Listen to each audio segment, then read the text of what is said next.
Welcome to Voice Rising with Kara Johnstad. Enjoy weekly conversations with leading luminaries, pioneering visionaries, singers, poets, musicians, and sound healers as we explore the profound role our voice plays on the path to self-realization and global enlightenment.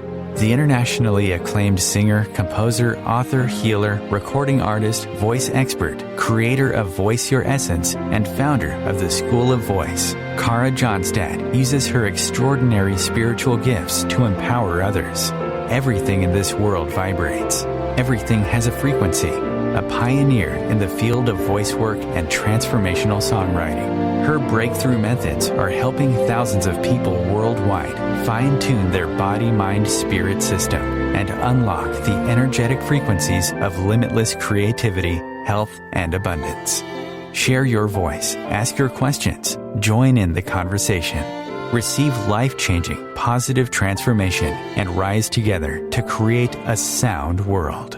And here's your host, Kara Johnstad. Hello, everybody. Welcome to Voice Rising. Today is a very special day. Not only is it International Women's Day, but it is the day that a wonderful woman joins me at Voice Rising, Miss Julia Cameron. Julia is a best-selling author, teacher, poet, songwriter, filmmaker, and playwright. But most of all, Julia, for me and millions of others, is our inspiration and guide as we continue to take back our power and own our unique creative selves. Hailed by the New York Times as the Queen of Change, Julia Cameron is credited with starting a movement that brought creativity into the mainstream conversation in the arts, business, and everyday life. She is commonly referred to as the Godmother and High Priestess of creativity. The Artist Way continues to ignite us, and today we're here to talk about her latest Artist Way program, her newest book release, The Listening Path. Welcome, Julia, to Voice Rising. Thank you. It's good to be here, even though we are far flung across the globe with me in Santa Fe and you in Berlin. That's true, and yet it feels close. It feels like it's going to be a lovely conversation. Julia, you've brought a new approach to creativity to the world with your extraordinary book, The Artist's Way, and you are now in a new release, which I love. It's one of the most important things, The Listening Path, the creative art of attention. And you take us into yet another dimension of creativity, the ability to listen on deeper and deeper levels. How does it feel to have a new release and share this creative journey with so many people around the world? Well, it feels wonderful to have a new book. It grew out of the old book, so it's sort of organic. I am friends with Tim Weider, who has been a guest on your show. Yes. And Tim and I used to teach together. And I found myself waking up to the importance of sound through our friendship. Beautiful. Beautiful. Yes, he's also an amazing musician and sound healer and has so many facets to his work. Julia, in this new book, The Listening Path, you said it so beautifully. It feels very organic, as if it grew out of the Artist's Way. You anchor or you come back to reminding us of the three practices you really, you've shared them with so many people: morning pages, artist dates, good long walks, and how it weaves into our ability or it nurtures our ability to listen. So for those of us, how do I want to say this? For those of my tongue got tied. For those people in the listening audience that don't know morning pages, that's how we're going to say it. Can you share a little bit about the morning page practice and how the pages can coax us and comfort us and cajole us and help us to listen into our inner voice? Yes, although you've just said it perfectly. Morning pages are 3 pages of longhand morning writing that you do first thing upon awakening. Jungians tell us we have 45 minutes before our defenses are in place. So we want to write the morning pages in that 45-minute window when we first wake up. And they are a practice of moving your hand across the page, talking about absolutely anything that comes to your mind. So they range from the profound to the petty. I forgot to call my sister back. I forgot to buy kitty litter. The car has a funny knock in it. I feel like I need to have a conversation of some depth with my lover. He's growing distant. So they range from the petty to the profound, and it's as if you are taking a little whisk broom, a little teeny broom, and poking it into the corners of your life and whisking all the debris from the corners of your life into the center of the room where you can look at it and make a plan to deal with it.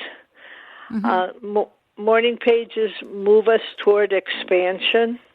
They are enlightening. We find ourselves saying, "Oh my God, I didn't know I felt like that." Exactly. As we write what crosses our mind, and morning pages are what I would call a spiritual practice. They are a form of meditation that works for Westerners. A lot of times when people are asked to meditate, they sort of freeze up and say, "Oh my God, it's too difficult sitting here for 20 minutes doing nothing." Right. And so I say, well, sit there for 20 minutes and do something. Right. And that is move your hand across the page. Move your hand across the page and never really allow yourself to stop, right? Which gets into this stream of consciousness. This Yes, kind of, you're not stopping and editing and looking and correcting. You have to keep it moving. That's exactly right. Keep it moving. Yeah, you also said writing is like breathing. It's possible to learn to do it well, but the point is to do it no matter what. And I think this really shifted things for many people because we had been trained in school to write correctly. And suddenly you came and you said, no, just write. Just write just write like you breathe. Just keep that pen moving and write and worry about looking at it later. Just as you said, the kitty litter and I need to talk to my boyfriend because he's growing distant and the car has a flat tire and my mother never called me or whatever it is. Like all just make it a mess and suddenly it starts to sort itself out, oddly enough, right? I mean, that's what I find so magical is that it's kind of this from petty to prolific, and yet at the same time, with time, there's a depth and a beauty that wouldn't happen if we consciously sat down to write a beginning, middle, end, an intro, and a conclusion, and theme sentences in paragraphs. There's something very magical about allowing ourselves to deeply flow.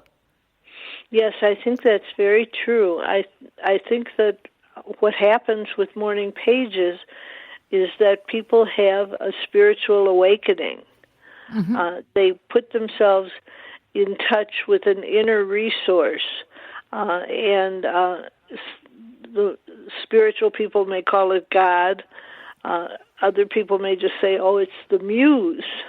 Right. But what it is an inner voice that's very sure-footed, and very calm, and it leads us forward in unexpected directions.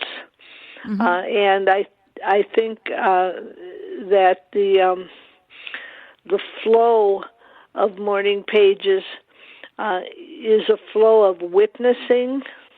A lot of us are lonely, and we feel like we have nobody to tell our story to, particularly during the pandemic. Right. And what I have found is that we tell our story to morning pages, and they bear witness to our lives. That is so beautiful, because I was going to ask you that question. In the listening path, you have many different ways to go about it, which we will touch on later, with listening into the environment and listening into conversations. And it seems like we have more stories than ever with our social media, and it seems like we have more channels of media than ever before. And yet there is this loneliness that is present. And is that because the quality of listening has declined, or that we're hearing and not really listening? Well, I think that a lot of us move through our lives a little bit unconsciously. And the three basic tools that you've mentioned, morning pages, artist dates, and walks, are all tools that heighten our consciousness. They train us to listen. And I think I should explain what an artist date is. Yes. An artist date is a once-a-week festive, frivolous, solo expedition to do something that enchants or interests you. So, in other words, it's assigned play. And when I'm teaching, if I say I have a tool, it's a nightmare. It's a lot of work. You'll have to get up early. People will say, "Oh, I get it. I'm going to work on my creativity." And so they very readily undertake the work of morning pages. But then if I say, now, once a week, I want you to play, people become very skeptical, arms folded across the chest, head cocked to the side, and they're like, play? What does play have to do with creativity? And they're resistant. And then I say to them, well, we have an expression, the play of ideas. And we don't realize that it's actually a prescription. Play, and you will have ideas. Yes. So an artist date undertaken once a week gives people a heightened sense of benevolence as they are learning to sort of spoil themselves. They begin to realize that maybe the universe is benevolent, and maybe the universe would like to spoil them a little bit. Yeah, so give us an example. Is it buying the pink flamingo that you know you don't need, but but you're going to put it in your garden anyway, or is it? You know, there's so many people saying, you know, I don't want this, or this is too much, and of course in a world of consumption, and at the same time, I remember, and I can't remember if it was your book, but it was something about just like, I don't know, going to a market and buying that papaya with that red and white polka dotted dress, or something crazy that you might not do, right? You said the word frivolous. So what would be, what are some artist dates that you've been on with yourself? Well, I'd like to just tell you about my favorite artist date. Okay. And that is, I go to a pet store where they have a bunny named George. Love it. And George is a great, big, fat bunny. And you're allowed to pet George. Mm-hmm. And what I have found is that when I am petting this wonderful, delightful creature, I have a sense of optimism, hope, and happiness. Mm-hmm. So petting George is my very favorite artist state. But another artist state, which is wonderful, is going to a children's bookstore where they have books that say things like, all about big cats. Right. All about reptiles. Or the monster that almost ate you. Exactly. And what I have found is that a child's book has just about enough information in it to set my artist to humming. Yeah. And the artist date, they're done solo, right? No friends are allowed. We're there solo, discovering our inner child or our inner playfulness. Right. And don't be surprised if people beg to go with. You have to say, no, I'm sorry. This is for myself alone. Wonderful. Wonderful. Let's try to get one more question in here before we go to the break. The third one is you're a big advocate of walking. And I'm assuming also, well, maybe walking with a dear friend, but also when we walk alone, we're also listening differently. We're tuning into the sights and the sounds and the sense of the nature or the rhythm of the city. Do you walk a lot, Julia? Yes, I walk every day. Nice. And what I find is I live atop a mountain, and there are no paved roads. There are just a maze of dirt roads, like glorified trails. And I walk, and this is sort of naughty, I walk with my little white dog. I have a Westie, and she loves going for walks. And during the summer, she chases lizards. We have lots of lizards crossing our path. We also have bunnies, raccoons, deer, and I haven't ever seen one, but I'm told we have mountain lions. Well, there you have to be a little bit attentive, right? You have to listen in to the footsteps of the mountain lion. Not that he comes too close, because But lizards are nice. And does your Westie come back white, or does she come back red like the earth of New Mexico? She comes back with pink paws. Julia, we're going to take a very short break, and then we'll be back with more of the listening path and the artist's way.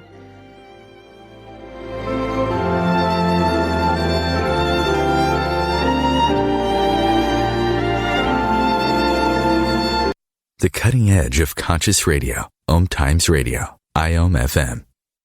OMTimes magazine is one of the leading online content providers of positivity, wellness, and personal empowerment.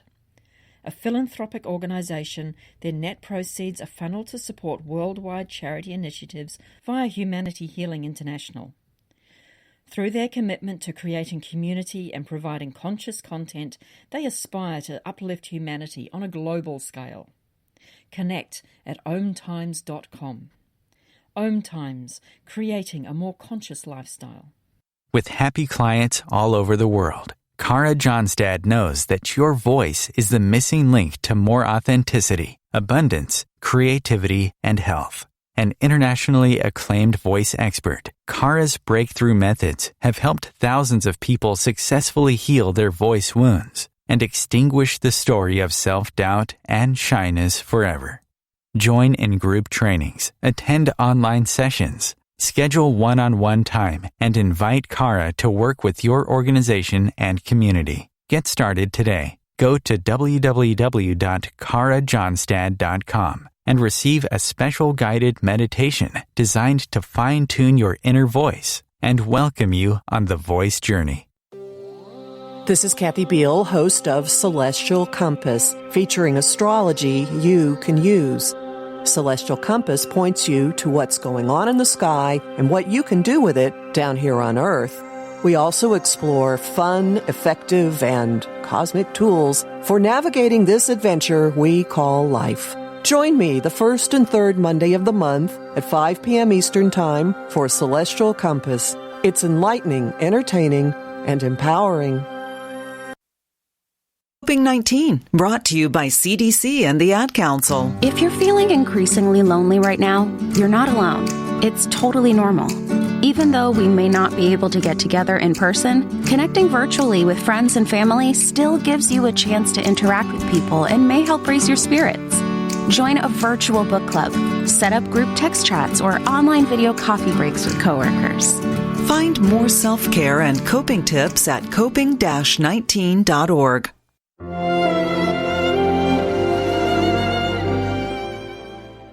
Welcome back to Voice Rising. I am your host, Cara Johnstad, and with me in studio today is Julia Cameron. We're talking all about the pink paws of her beautiful dog coming back from those long walks where we have the opportunity to listen. And Julia's newest book is called The Listening Path. It's a 6-week program which helps us to tune into many things, our environment, our conversations, our higher selves, into silence.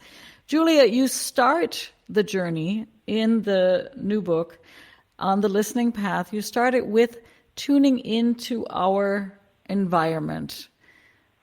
It seems very simple, but I was starting to tune today into my environment, and I literally was going between traffic and refrigerators and teapots and dog barks. It's very beautiful. What does it give to us? Yeah. Well, I think that many of us are in the habit of tuning out. Mm-hmm. We have lives which have soundtracks, but we're not conscious of our soundtracks. Mm-hmm. So when I say don't tune out, tune in, we may find, there's an unpleasant sound. Mm-hmm. What can I do about it? And so I ask you to keep a log of the sounds in your daily life, and where possible, to change the unpleasant sounds to pleasant sounds. And I'll give you an example. Driving to work, trying to take the fastest route, makes it possible to be inundated by horns. Mm-hmm. And so I say, well, why don't you leave 5 minutes earlier and take the slowest route with the least traffic? And when you do that, you don't get honked at. You have an experience of harmony. The car becomes a purring motor instead of an erratic monster. Mm-hmm. Yeah. Julia, we say of sound mind, sound body, making sound decisions. How is sound and those soundtracks and deep listening important for our health and well-being? Well, I think that when we tune in, we begin to have a higher consciousness. Mm-hmm. And I think that when we talk about having a sound life, we again don't realize that it's a prescription. Right. That in order to have a sound life, we need to examine the sounds in our life. Mm-hmm. And so very often we have conversations where we don't tune in to what the other person is saying. So the second layer, the first layer is listen to your environment. Mm-hmm. The second layer is listen carefully to your friends and don't interrupt. A lot of us find that we have a habit of interrupting when we're talking, and we don't let our partner finish their thoughts.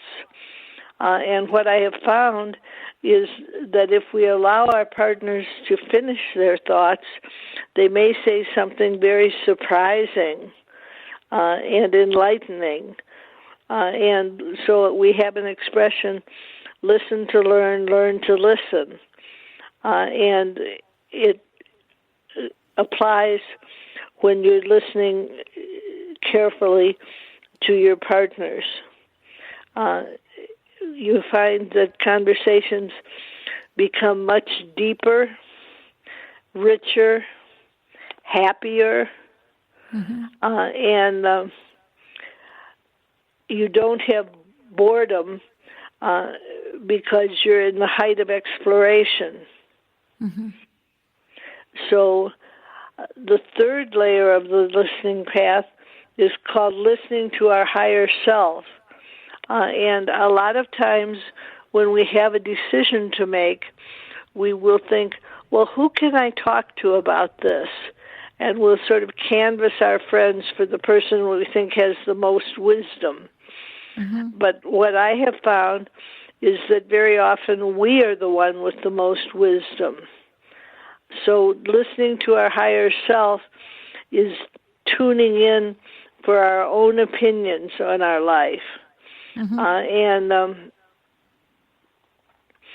you have an issue, and you take to the page, and you say, what should I do about X? And then you listen. And what you find is that you get sure-footed guidance back. So listening to our higher self is the third layer. And then we come to a layer that I think of as being what you might want to call woo-woo, if you have that expression. Is that the one going beyond, connecting to listening beyond the veil? Yes, listening beyond the veil. I was worried when I wrote the book that when I wrote the chapter to listening beyond the veil and said, I routinely contact some dead people, I was worried that people would say, oh, Julia's nuts. Yeah. But what I found when I recently taught the book in London was that people were eager to reach beyond the veil. Yes. They were very curious about it, and they were ready to take the risk. And so reaching beyond the veil gives us a sense of continuity. Yes. I had something happen yesterday. I got a phone call from a friend who told me that another friend of mine had died. And I found myself not feeling sad, feeling like, oh, now I'll try and reach beyond the veil and contact Bill. And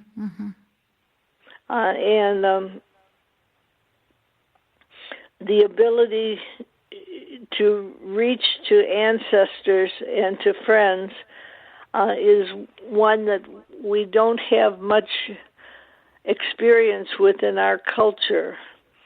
But if you were a Lakota Indian, you would routinely be checking in with your ancestors.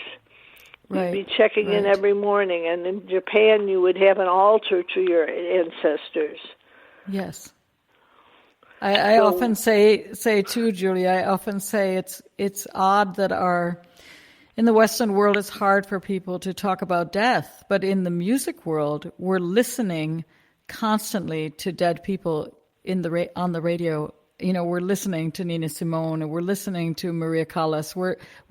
And also writers. We're inspired by the great writers. We have them on our shelves. We're comforted by this thread beyond the veil of people that have come before us and will continue after us.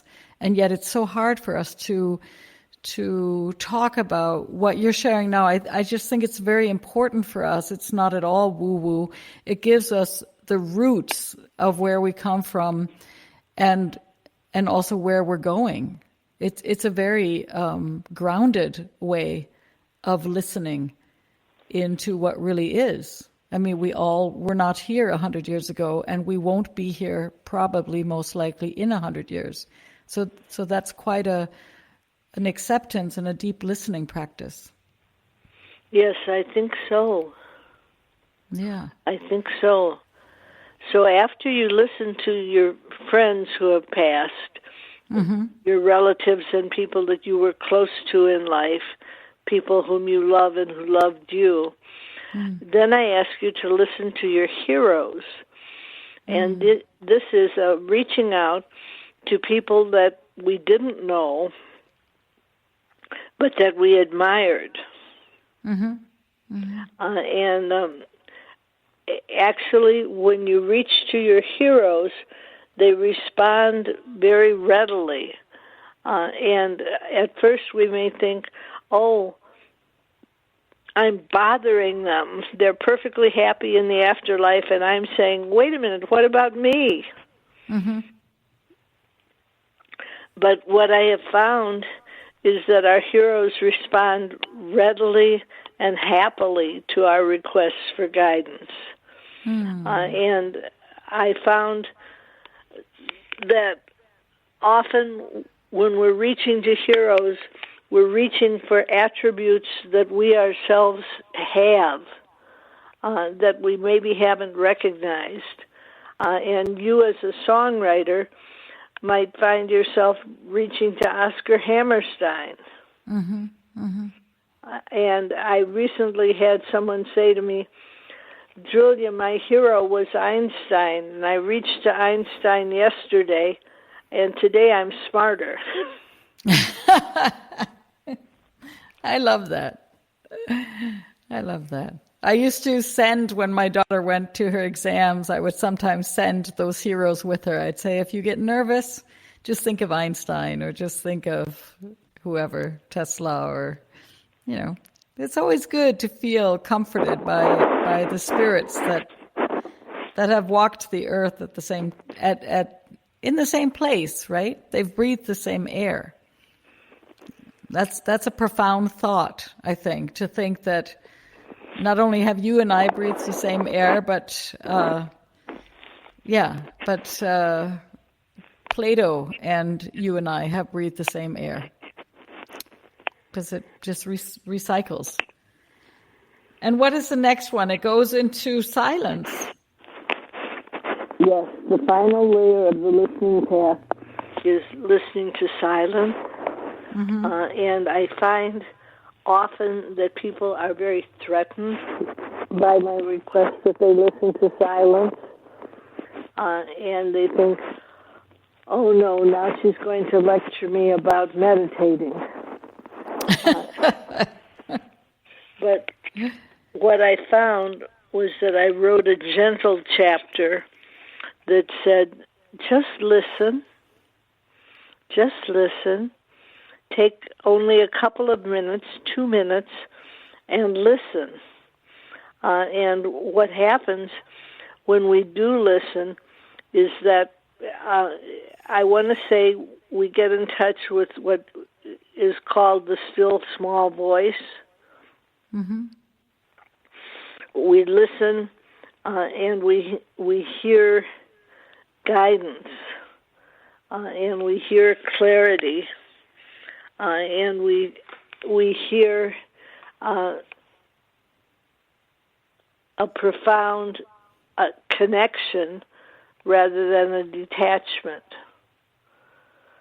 So I think listening to silence is an invaluable practice, and it's one that I use at night. I sit quiet, and I listen for the guidance that I hear. Mm-hmm. I think it's so beautiful the way you share this. Also, I mean, this show is all about voice, and I think a lot of people think that silence is dead space or something that's empty. They get very afraid because they hear then all their thoughts, instead of realizing that we quiet our mind in order to hear that our own essence, our own voice, our own inner guide. Right? That's a very different approach than I need to sit with a straight back and be in silence. Because right. I think you and I both know that silence has a sound and it sings, and silence is very alive if you dive deeper into silence. So it's not a dead space. It's a very lively space where we can get in touch with that. Very true. I think that when we tell people to listen to silence, we're actually telling them to tune into the sound of the universe. That's beautiful. Yeah. And I always say verse comes back to writing, right? The voice, because verse and poetry and the rhythm of sound, universe, it seems like universe and conversation should be married somewhere. Mm-hmm. I don't know. Right? You have the verse like a song, like a beautiful song. Exactly. Julia, we're going to take one last small short break, and then we're going to go deeper and deeper into the listening path and into your beautiful work for our world.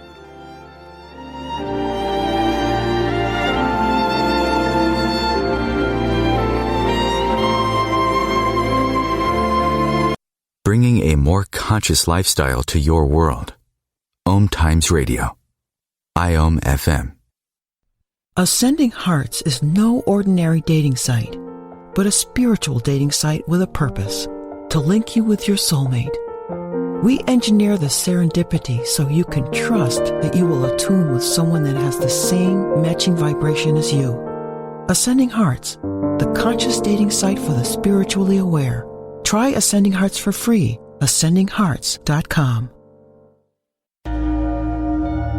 Life is a flow, and enlightenment is simply harmonizing with the way life really is. Then you find that life is effortless, benevolent, and free of all suffering.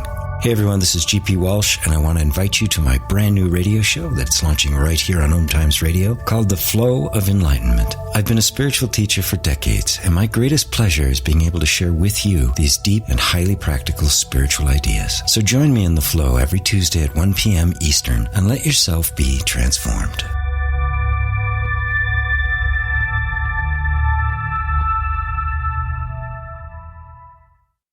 The United States has the highest rate of incarceration in the world. At the Equal Justice Initiative, we believe mass incarceration has to end. There is this presumption of dangerousness and guilt that gets assigned to Black and brown people. We have to confront our history of racial injustice and commit to a new era of truth. There's something better waiting for us, something that feels more like freedom. Truth can inspire change. Please learn more at EJI.org.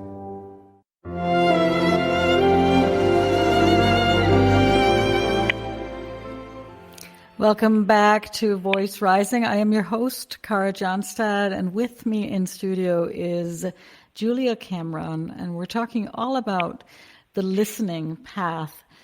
Julia, you talk about in your book that when you fall in love, you are very present, or we know this feeling of being very present to listening to every word, watching every move, really being incredibly receptive. Talk to us about listening as an act of love. I think it's an act of commitment. And nice. that commitment is the secret ingredients of a loving connection. We find ourselves drawn to another human, and then we find ourselves committing to an impassioned and creative connection. And I think listening to the sound of another's voice, to the sound of another's wisdom, is what we are after. And I believe that when we listen, we tune in to a deeper and more benevolent self. We not only listen to the better part of our partner, we find ourselves listening to the better part of ourselves as we sort of rise to the occasion. And what would you give as a tip for people that are very good listeners and have very open hearts and are very receptive and have open ears, and we're in a conversation where we sense that the person across is simply throwing old stories in the room but not really as receptive, and so we're just being bombarded with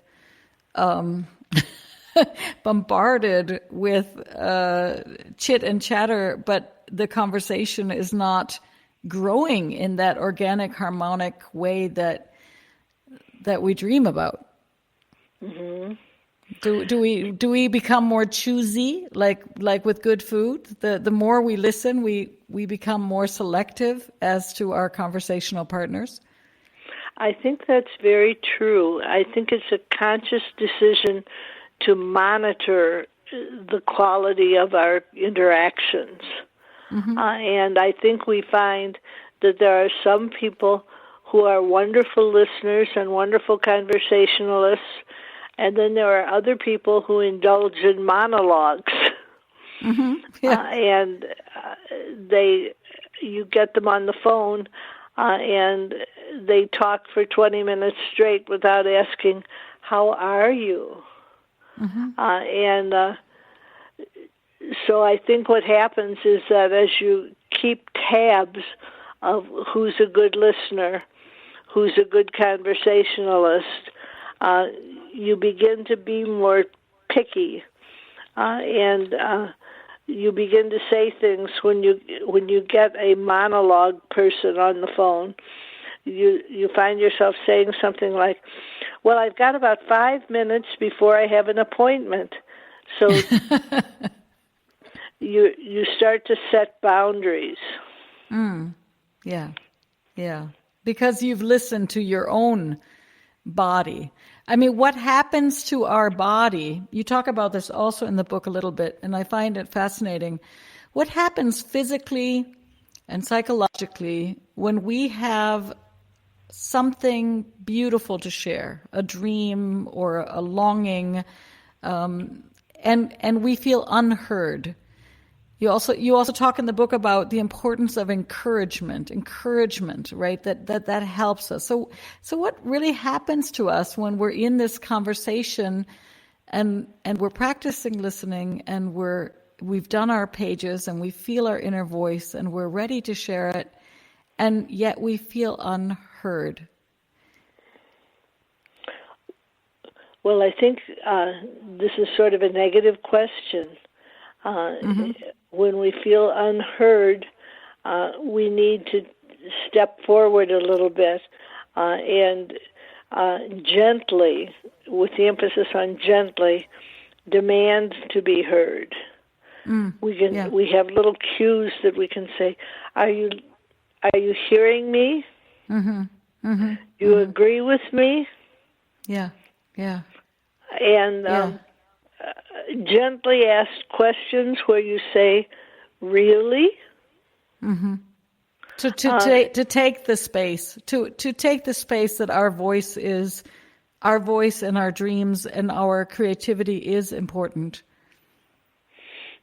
Yes, I think it's important that we, I want to say, defend ourselves against careless listeners. And I think we can say to our listener, I'm really wondering what you're thinking about this. So there are many little phrases that we can use that sort of gently steer our conversation into greater depth. Beautiful. Yeah, I work with many people that have been painfully hurt by not being heard, and I think that's why the listening path is so important for us all to nurture it and to practice it, because there are many wounded writers and artists and singers that are very talented, but they weren't nurtured in that way, and the nurturing comes through listening. So I'm not sure if I expressed my question oddly, but it seems like when people don't listen, you can literally, it can be a physical pain that happens, and it can literally shut people down. So it's wonderful to feel your encouragement for people to take their power and to take their space. And gently, as you say, gently say, listen, yeah. Julia, you have, for people that are listening to their small and beautiful and inner voice and their wisdom, you've developed a set of 5 questions to help with self-trust when they're listening deeper. Would you like to share with our audience what those 5 questions are, if they have a certain problem or question that they're wondering about? Well, the first question is, what do I need to know?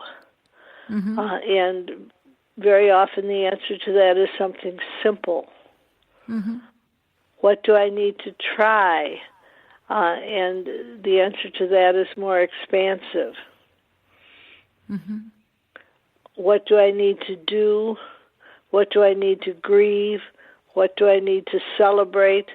And all of these questions sort of tune us into a deeper awareness. And I find that when I'm stymied by something and I ask, what do I need to know?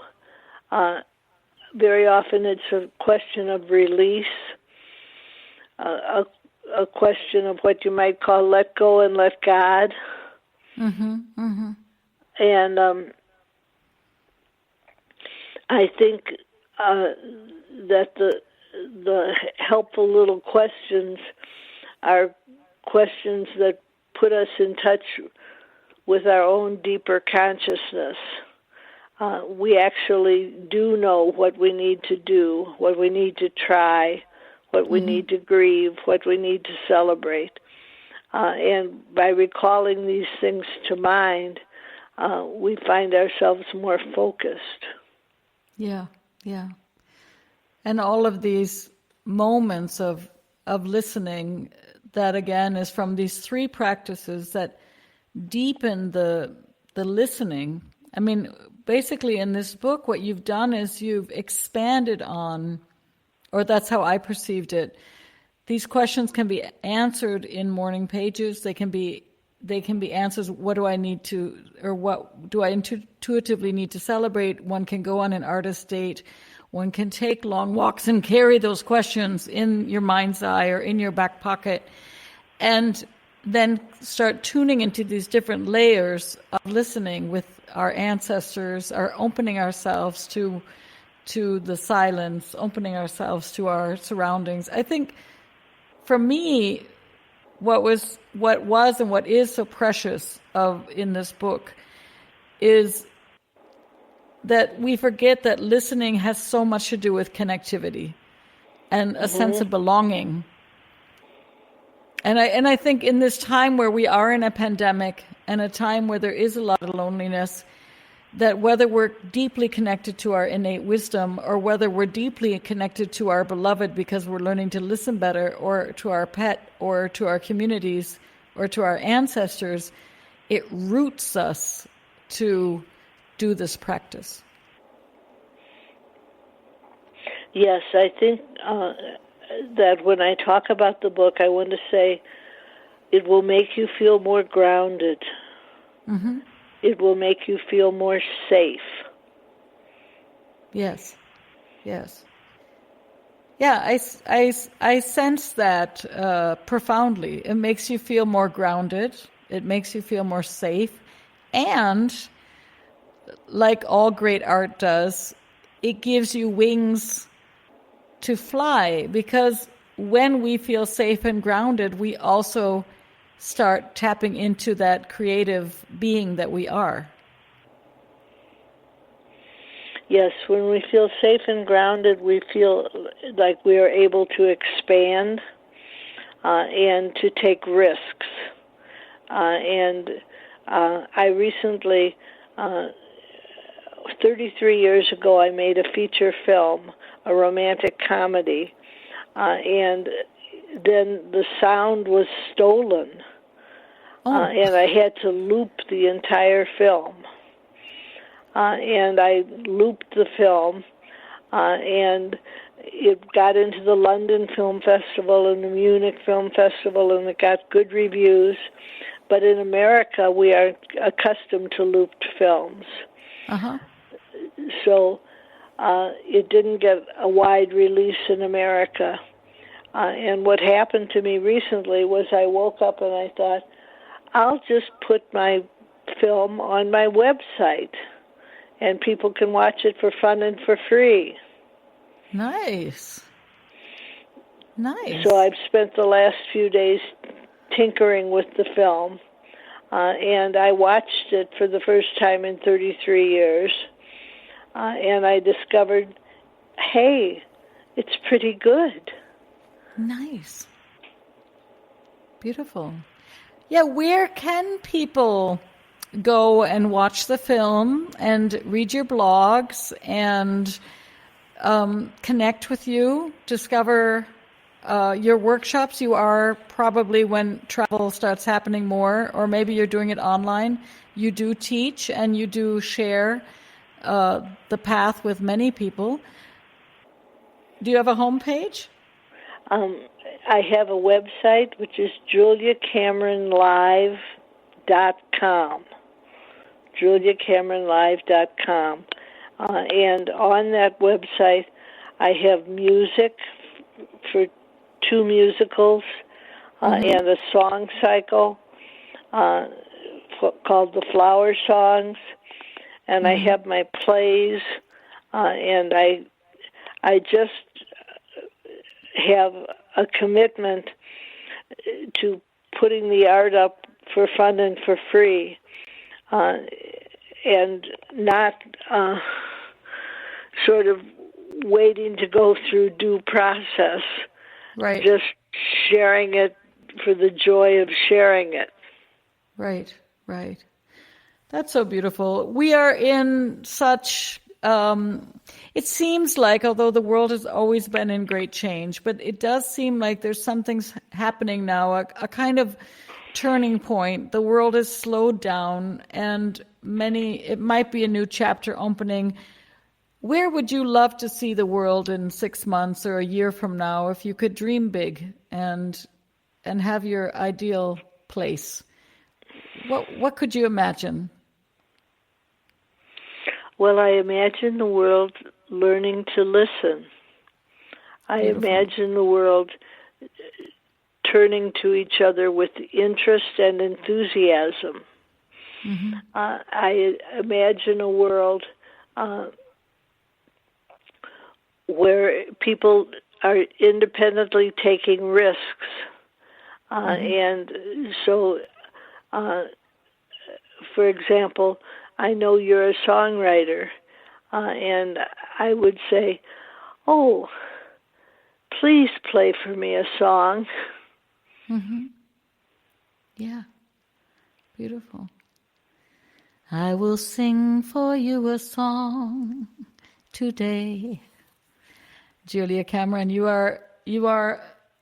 I said it in the beginning, and I think I just want you to soak it up and absorb it, because maybe when we're in our own homes, we don't realize how much we touch other people by living our art. You have touched millions of people and inspired so many people to let go of judgment and to come back to their unique creative beings, to free themselves through morning pages, through long walks, to tap into their innate wisdom, and to celebrate and to play and to be joyous on their artist dates.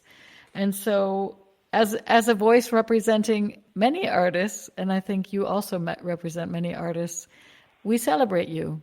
We really let those cells vibrate, and also that you're doing the films and the plays and not getting stuck. So thank you so much for joining me today at Voice Rising. Well, it's been a pleasure. I wish you all the best in the world. Bye-bye. Thank you so much. I feel like we are connected across the miles. Yes, we are. From one heart to the other. Stay safe, take care, and many blessings.